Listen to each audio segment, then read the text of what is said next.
Bonjour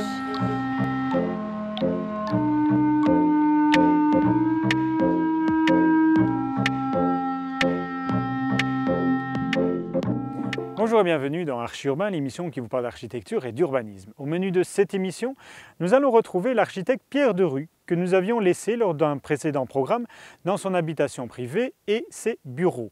Aujourd'hui, nous allons le retrouver ici même, à 500 mètres de la frontière française, pour y découvrir le chalet qui est juste derrière nous. Mais tout d'abord, retrouvons-le dans son arbre, à Buzet. Bonjour Pierre. Bonjour Emma. Comment vas-tu? Ça va, ça va. Nous nous sommes quittés dans une précédente émission où tu m'avais fait une petite visite guidée de ton habitation privée, mais également de tes bureaux, mais également d'un habitat collectif, puisque c'était une ferme en U que tu avais achetée et certains espaces, tu les avais transformés en appartements ou en petites maisons séparées. Ici, on est également dans un habitat groupé, oui. Un habitat groupé, un peu différent, puisqu'il y a différents bâtisses. Chacun a fait appel à un architecte différent et on est donc dans la partie qui a été rénovée par toi-même. Oui, on est en fait dans le cadre d'une ancienne ferme où des parties ont été rénovées et des parties ont été démolies et reconstruites, ce qui est dans notre cas le cas de la maison où on se trouve, et des parties qui ont été créées tout à fait neuves. Nous sommes où alors maintenant ici? À Buzet. D'accord.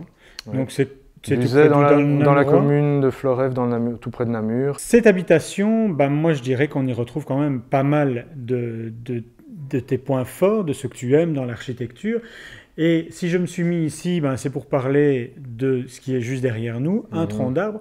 Je me souviens qu'on en avait déjà vu un tout en haut de l'habitation, qui tenait en fait le fait du toit. Ici, en fait, elle tient toute la maison et j'ai presque l'impression que c'est la maison qui a été construite autour. Bien sûr, l'arbre a été transplanté ici, mais c'est vrai que le but, il n'y a pas ses racines en dessous. Voilà, il y a des racines en béton, quoi. Ouais. Des racines. Le principe du projet, c'était en effet d'avoir une organisation de la maison qui tourne autour de cet arbre, avec un escalier assez aérien, et des planchers, des demi-niveaux qui permettent d'avoir des liens d'un étage à l'autre et une fluidité comme j'aime particulièrement. Et cette ouverture aussi de la lumière profondément dans la maison grâce à des grandes hauteurs de baies. Mais on est bien d'accord que ceci tient toute la maison. Si j'abaisse un peu la caméra, on va voir ici, c'est vraiment... Les poutres maîtresses porteuses sont fichées dans le tronc d'arbre. Et retourne alors dans les façades. Voilà, ça porte du tronc aux façades. C'est vraiment un plan libre. C'est une maison 3 façades. Et c'est une maison, entre guillemets, 3 façades, puisqu'ici, c'est une maison qui a plusieurs facettes. Oui. 1, 2, 3, 4, 5, plus le mur mitoyen, ça fait 6 faces. C'est ça. Alors, on retrouve également ce qu'on avait vu chez toi, du bois, beaucoup de bois. Alors, on a parlé de l'arbre, on vient de voir les planchers, mais la façade aussi. Ah oui, ici on a réussi à faire passer une maison tout bardage bois. C'est le même bois qui était utilisé chez toi, j'ai l'impression de revoir ce rythme vertical. Oui, c'est des bêtes planches de mélèze avec une petite latte de fermeture. Le mélèze est un bois belge? C'est un bois belge, celui-ci est un bois belge. On peut aussi trouver du mélèze d'autres provenances. Je pense que les demi-niveaux, c'est vraiment ça qui fait le charme de la maison. On a presque une pièce par étage, et même des petites pièces, des coins, des recoins, etc. Les matériaux pour isoler cette maison, parce que je suppose qu'avec tout ça, c'est quoi une maison basse énergie, pratiquement passive? En fait, c'est conçu comme une maison passive, avec du triple vitrage. En fait, c'est une maison passive, mais qui n'a pas été certifiée. C'est ça, mais bon, malgré tout, il n'y a pas un chauffage, et le seul chauffage qu'il y a, c'est un poêle à bois. Voilà, un petit poêle à bois qui chauffe toute la maison. L'isolation alors des murs, comment est-ce qu'elle s'est faite? Donc l'isolation des murs, c'est toute une maison en ossature bois de 30 cm, donc c'est énorme, entre lequel on a mis de la ouate de cellulose, qui est du papier recyclé en fait, et qui coûte le même prix que n'importe quelle laine de verre, laine de roche. L'enduit mis sur les murs. Ici, c'est des murs perspirants, c'est-à-dire qu'il peut, un peu comme notre peau, transpirer. La vapeur d'eau n'est pas complètement bloquée par papier ou des sachets en plastique. La dernière couche est l'argile. Il a un excellent régulateur hygrométrique tout en amenant aussi le charme d'une matière et qui est très chaleureuse. La maison, tu disais, elle n'a pas 3 ou 4 façades, elle a presque 6 façades. Enfin, 5 façades plus le mur mitoyen. D'accord. Alors on va aller du côté de la route. On voit qu'elle ne suit pas l'orientation de la rue. Tu l'as légèrement inclinée. Pourquoi? Déjà, ça donne une dynamique. On clôture un peu le grand mouvement de la longère, enfin du long bâtiment de ferme qui était là avant. Mais c'est surtout aussi l'aspect bioclimatique de la maison qui capte, en fait, par cette grande fenêtre qui fait toute verticale, qui est le chauffage central, qui est la chaudière de la maison, en fait. Dans l'image que nous découvrons pour l'instant, on voit très bien les différentes couches d'isolation du plancher. Pour exprimer le bois, plutôt que de le cacher derrière un plafond, on a laissé les gîtes apparentes. On a fait une isolation phonique des planchers par au-dessus. Et cette isolation est composée de plusieurs couches. Donc, il y a la couche de plancher qui est en OSB, avec la belle face tournée vers le bas. Ensuite, on a le fibre de bois qui est le ressort. Et ensuite, on a, donc ça c'est un panneau de 2 cm, ensuite on a une brique de terre crue de 5 cm d'épaisseur qui est simplement déposée. Ensuite, on met encore un petit ressort qui est le feutre de lin. Et là-dessus, on peut mettre un plancher flottant ou un OSB flottant en attendant de mettre le plancher définitif. Bon, ben moi je te propose qu'on prenne la voiture parce que nous avons encore beaucoup de chemin à faire et découvrir une autre maison. Il y aura encore un arbre là-bas ? Sous forme de planche, mais plus sous forme de tronc. Oui, il y a quand même une petite surprise. Bon, allez, allons-y, allons voir ça. Eh bien, Pierre, je ne suis pas mécontent d'être arrivé.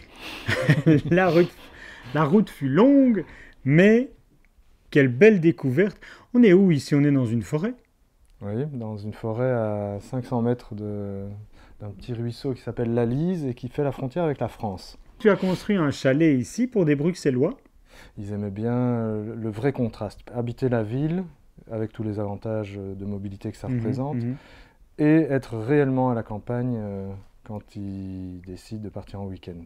La surprise, c'était est-ce qu'il y a un tronc d'arbre dans... La question d'abord, c'était est-ce qu'il y a un tronc d'arbre dans cette maison-ci? Il y en a beaucoup à l'extérieur, mais en tout cas, cette maison-ci ne tient pas avec un tronc d'arbre. Non, voilà. Du tout. Mais... Et voilà. Elle monte, on y monte avec un tronc d'arbre. C'est ça, voilà, c'était ça la surprise. Donc il y a quand même, tu ne peux pas t'en empêcher en fait. Non, et je dois dire que les corps de métier ne s'en privent pas non plus, ils rebondissent très bien sur ce genre de choses. J'ai un menuisier qui s'est fait un plaisir de faire cette sculpture presque africaine.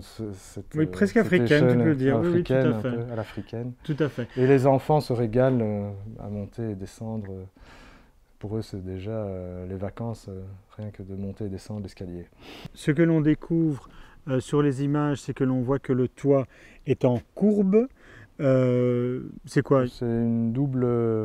Enfin, c'est comme une ogive, mais outrepassée. Le mouvement de l'ogive revient un petit peu. Mais là, on s'arrête. Et fait un peu comme un bourgeon, en fait. C'est une forme de bourgeon. Oui. C'est 2 coques qui viennent... Voilà, et qui sont autostables.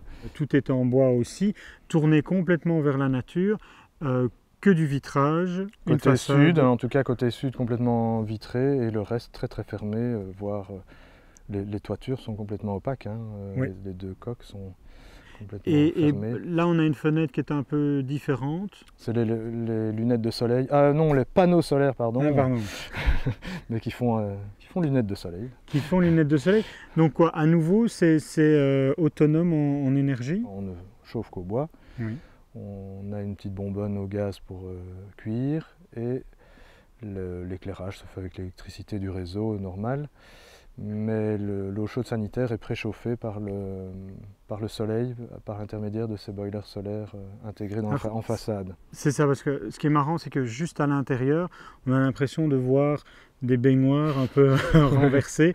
Donc c'est un panneau et boiler intégré, c'est un seul module qui évite d'avoir une pompe, une circulation par une pompe. Il existait déjà un chalet précédemment, puisque tu as mis les fondations de celui-ci sur les anciennes fondations. Oui, oui, tout à fait. Un ancien chalet se trouvait ici, on a gardé les fondations, on a dû les consolider parce qu'elles avaient été un peu bricolées. Et on a rajouté cette grande terrasse. La fonctionnalité du chalet, c'est une pièce à vivre au rez-de-chaussée. Les pièces à vivre, je dirais, au rez-de-chaussée. Salon, cuisine, et puis la salle de bain. Oui, mais c'est une grande pièce à vivre, finalement. C'est un espace polyvalent. Depuis, on peut vivre et dormir en haut, en bas. Les enfants jouent souvent, font des puzzles, font des jeux de société en haut. Et les parents lisent en bas, on prépare la nourriture, on mange en bas et on a la petite salle de bain qui est en bas, une petite chambre à part pour ceux qui veulent s'isoler, étudier, jouer de la musique et un petit débarras. C'est ça. Voilà.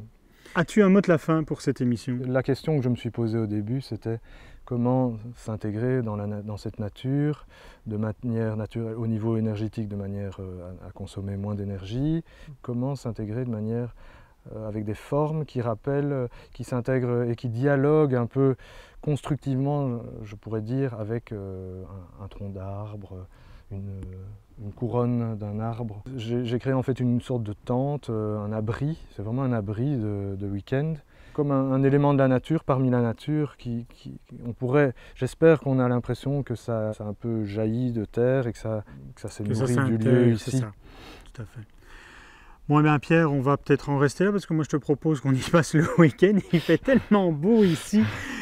Moi je sais pas, je pense que je vais rester ici pour le week-end. Donc d'ici là, moi je vous propose de voir et revoir cette émission sur www.archiurbain.be. Pierre, allons faire un petit repas ou un petit casse-croûte. Qu'est-ce que tu en penses? Très bonne idée. Allons-y. Au revoir. Au revoir.